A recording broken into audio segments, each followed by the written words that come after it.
Hello SSC ২৬ batch, তোমাদের সামনে board পরীক্ষা, তাই না?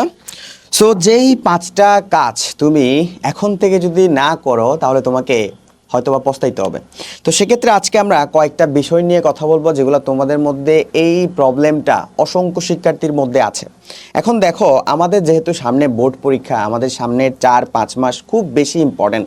একটা স্টুডেন্টের লাইফে তার সবচেয়ে বড় টার্নওভার হচ্ছে এসএসসি পরীক্ষা।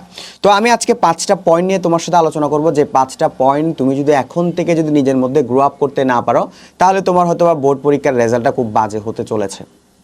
ফার্স্ট অফ অল হচ্ছে তোমাকে সিলেবাসের একটা ম্যাপ করতে হবে। সিলেবাসের ম্যাপটা কি? তোমার যেই সকল সাবজেক্টগুলো রয়েছে, তোমার ধরো accounting, management, marketing, finance, Bangla, ইংরেজি, আইসিটি, হ্যাঁ, কিংবা ফোর্থ সাবজেক্ট তোমার স্ট্যাটিস্টিক্স অথবা হচ্ছে ইকোনমিক্স।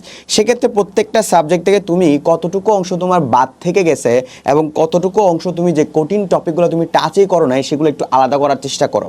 এরপরে তোমার যেগুলো দুর্বল টপিক, হ্যাঁ, সেগুলোতে একটু বেশি ফোকাস করার চেষ্টা করো। আর সবচেয়ে একটা বড় সমস্যা হচ্ছে তোমরা ভাষা পড়ে যাও। এই ভাষা পড়াটা এখন থেকে একটু অফ করে দাও, কারণ সামনের ৪ মাসটা তোমার একটু ইন ডিটেলস পড়াশোনা করা লাগবে। দেখো, আমি এখানে অ্যাডমিশন টেস্ট দিচ্ছি না, আমার অ্যাডমিশন টেস্ট হচ্ছে আমার ভাষা পড়লে মোটামুটি হয়ে যায়, হ্যাঁ, কারণ অ্যাডমিশন টেস্টে আমার কনসেপচুয়াল কোশ্চেন্স হয়, কিন্তু আমার এসএসসি লাইফে যেহেতু আমার সিকিউ অ্যান্সার করতে হয়, তার মানে আমার প্রত্যেকটা টপিক একটু ভালো মতন জানাশোনা থাকা লাগবে।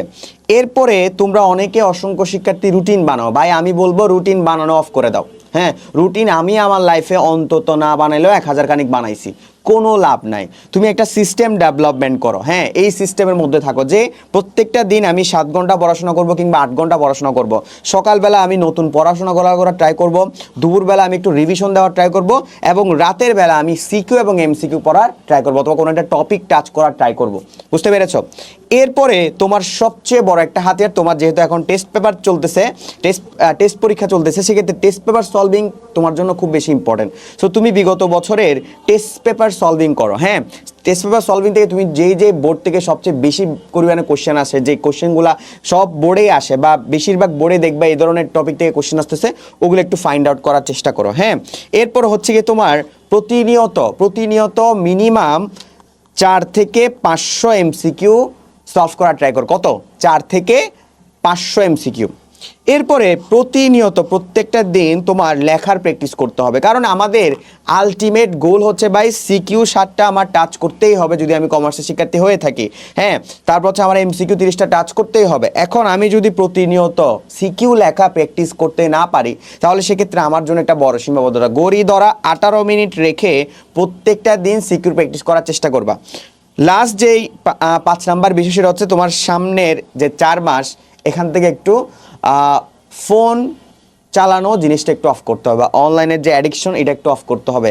হাইয়েস্ট তুমি ৩০ মিনিট তুমি অনলাইন ফেসবুকে সোশ্যাল মিডিয়াতে থাকো, এর বেশি না, ঠিক আছে? এখন তোমাদের যাদের প্রিপারেশনের অবস্থা খারাপ, তোমরা চাইলে আমাদের ক্যাপস্টোন রিভিশন প্রোগ্রামটা এনরোল করতে পারো। এখানে আমরা কি করেছি, আমরা বিগত বছরের কোশ্চেনের টাইপ দিয়েছি, তোমাকে বোর্ড কোশ্চেন সলভ করে দিয়েছি, টেস্ট পেপার সলভিং করে দিয়েছি, টপিক ওয়াইজ ক্লাস দিয়েছি। সো আশা করি তোমার কোনো প্রবলেম থাকার কথা না। তো এই ৫টা বিষয় মনে রাখবা। প্লাস যাদের প্রিপারেশন অবস্থা ভালো না, তোমরা চাইলে আমাদের ক্যাপস্টোন রিভিশন প্রোগ্রামটা এনরোল করতে পারো। সেই পর্যন্ত সবাই ভালো থাকবা, সুস্থ থাকবা। আসসালামু আলাইকুম।